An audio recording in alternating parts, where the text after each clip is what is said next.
Did you see that post? People are talking. Here's what's trending on the Rickey Smiley Morning Show. Back with us today is one of the most recognized civil rights attorneys in the country, and every day he's standing with families, demanding accountability, and pushing for justice on a national stage. Y'all, please welcome my friend and brother. I love you, man. So happy to have you this morning. Ben Crump, ladies and gentlemen. Happy Black History Month, Rickey Smiley. Hey, man, happy Black History Month to you, man. Thank you so much, Ben, for joining us, and congratulations on your new book. It's called Worse Than a Lie. Tell us a little bit about the book and what inspires you to write this book. Certainly. Hey, Rick, at first I want to say thank you to you and all your audience. Random House, the world's largest publisher, has informed me that we've already had over 20,000 pre-orders for Worse Than a Lie, this legal thriller that is about a new kind of legal heroic lawyer. You know, we've heard of John Grisham, the Rainmaker, the Lincoln lawyer with Michael Conley, but this is the first Black heroic legal thriller where we have Boley Cooper. He and his social justice warriors, they take on a case of Howard.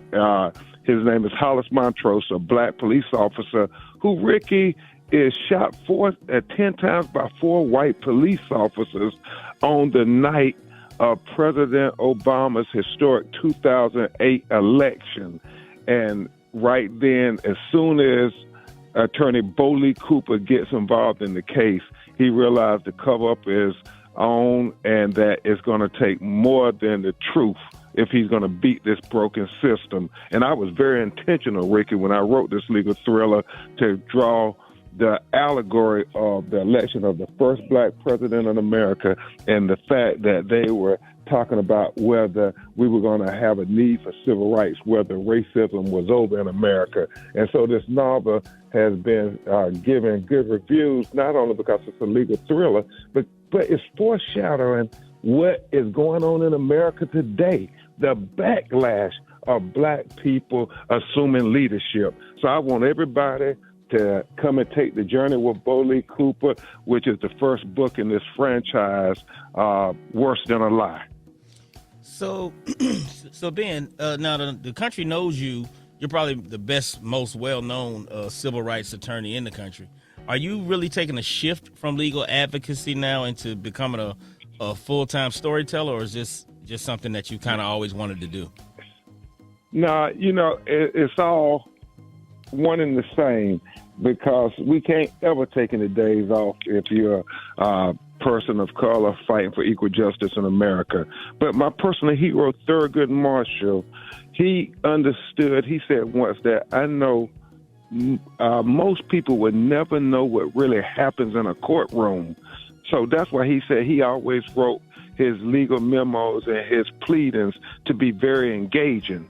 And he always fought in the court of public opinion. And so what I'm doing now with writing these legal thrillers, what could be more engaging than a legal thriller to teach people really what happens in the courtrooms and behind scenes, and the fact that they're already talking about making this book into a movie. It's hopefully going to engage people, but more importantly, it's going to educate people. I mean, when you look at this book, it's all kind of legal twists and turns. They shoot this Black man, and then they try to charge him with a crime, and then they have high bail, and they have denial of due process. All the things that we see going on in America today.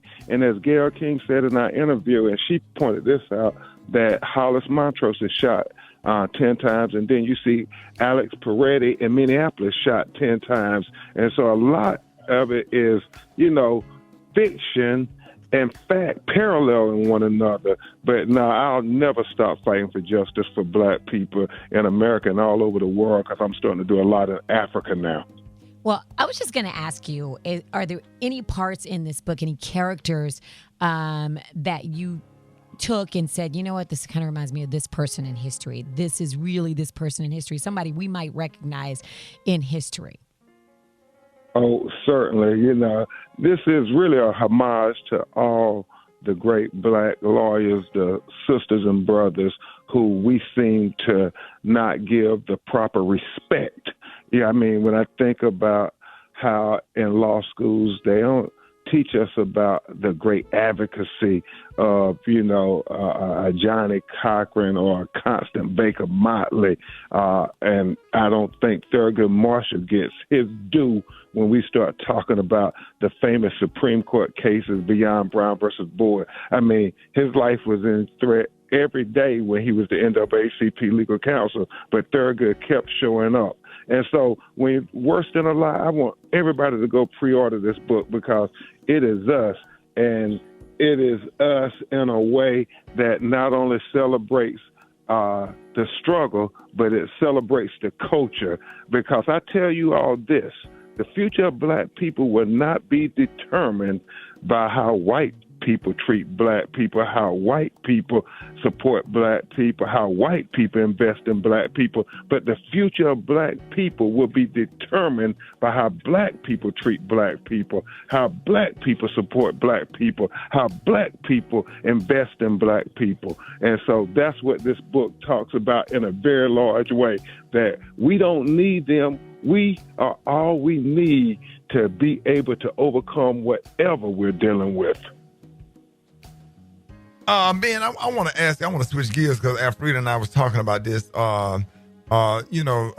especially when it pertains to journalism in today's world.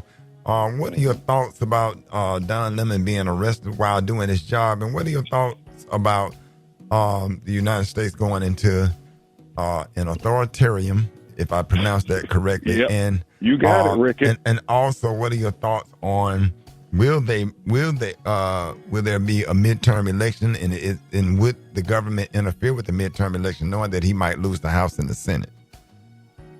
Hey, Rickey Smiley, I love you, brother. If we were in court, I'll say objection. That's a compound question. But let me see if I can break it down, everything you said, Attorney Smiley. First of all, as we pertains to our brother Don Lemon, who is a good brother, who's always tried to illuminate issues. This was a direct affront to the constitutional rights. I mean, the most important one, the First Amendment. But when you think about it, Rickey Smiley, everything that ICE is doing, everything is an outright assault on the Constitution. I mean, the First Amendment right against freedom of speech and freedom of assembly and freedom of press. The Second Amendment right against freedom to bear arms with Alex Peretti.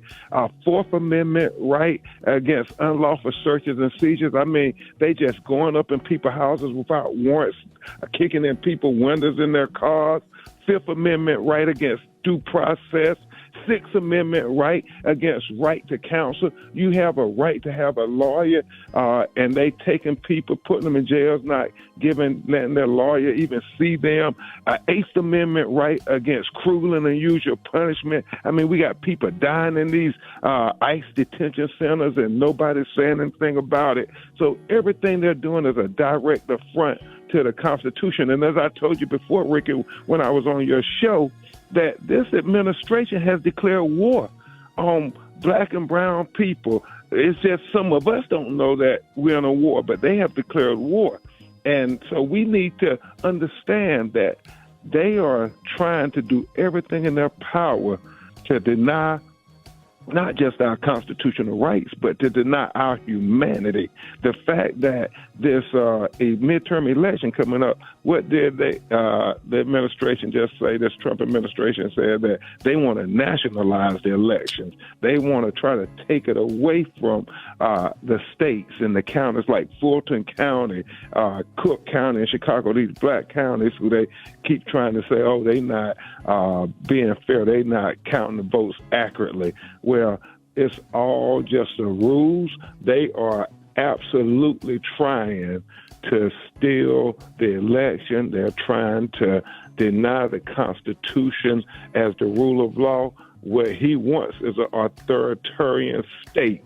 And remember what George Orwell said in his book, the book 1984, that he wrote about the Russian authoritarian government. He said, when you look at what's going on in Minneapolis, they said the party said the last and most urgent commandment was to ignore the evidence of your ears and your eyes. Black people, we can't ignore the evidence. We can't look away, and we got to speak truth to power. Hold that thought, Ben. I'm going to bring you back on the other side, y'all. More Ben Crump coming up next. Rick Smiley Morning Show. We are back with attorney and author Ben Crump. Y'all make sure y'all check out this book. Earlier this hour, we were talking about the upcoming midterm elections, and Republicans used to oppose big federal government and support states' rights. So this, will this administration push for more federal policing and move toward authoritarian government? Government hurt the GOP. Will it hurt the GOP in the midterms? And Ben, I'm gonna tell you, I'm scared because thank God for a judge did not allow them to take off the protection for Haitians, because Haitians look just like black folks. And are these oath keepers and Proud Boys and white supremacists and members of the Ku Klux Klan, are they going to be able to go to residences where black people live and just start taking, African Americans, just harassing people, taking them, putting them in detention? Is it coming for us? Well, no question it's coming for us. But before I answer that question completely, Rickey Smiley, let me just say thank you, brother, for always using your platform to uplift our people. This Black History Month, man, black people need to love on black people like we've never loved on each other before, because what we're dealing with now, hey, man, we need to be uplifting each other, and you always do that, Rickey, so thank you. I done got about a dozen text messages since we've been on, people saying, I love when you and Rickey talk about our people and how we support our people and how we need to uplift our people. So I just had to get that off my heart, brother. No, I love you too. You are appreciated, brother. No, I love you too, big dog. I appreciate everything you do, Ben. And, when we sit up, and a lot of people don't know how me, you, Roland Martin, we sit up and we text and we be concerned like throughout the day, all day. I'm talking about just trying to find ways to get the information out there to make sure that our people are not make sure that our people are protected. Amen, man. And to answer your question, Rickey, it's kind of deep, because you talked about how we have to protect our Haitian brothers. I mean, everybody who look like us, they coming for us.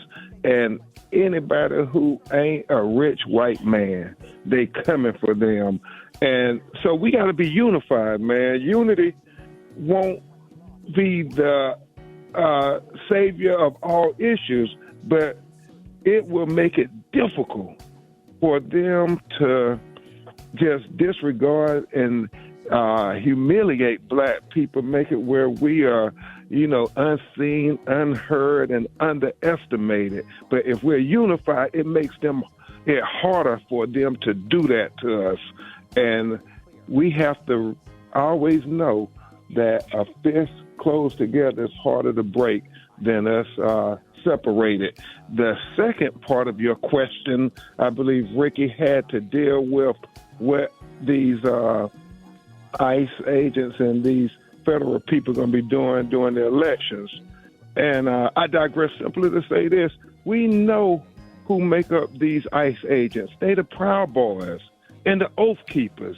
Y'all notice that the Proud Boys and the Oath Keepers quit marching down our streets when they started hiring all these ICE agents. And so we know that they're going to try their best to intimidate us during these elections. So what we have to do is be proactive.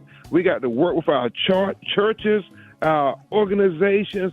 Everybody got to be proactive of how we're going to make sure that people can go vote and vote safely. If it's all of them out there, we all need to be out there. I mean, if anything, we see that when people stand up, it gets attention. And that's what we have to do, because if we think everybody go to the poll by themselves, then it's easier to intimidate an individual when it's a dozen of them. But if it's a dozen of them and it's 100 of us and we're coming to vote, and I applaud Mayor Brandon Johnson in Chicago and other progressive mayors who are signing executive orders telling their police departments that they are to police the ICE agents from breaking the law and violating the Constitution. We have to have those people in power who say they support us. Well, this is the time for you to show and prove. Hey, Ben, real quick, Ben, let us know how we can get your book. Let everybody know how they can get your book. They can go to Amazon, Barnes & Noble, independent black bookstores. I mean, it's everywhere. And so I want you all to know that we're doing intentionally a tour to black colleges. I know they got me going to all these white law schools and so forth, but I'm intentional going to all the HBCUs. So everybody, please read the book and let us know what you think.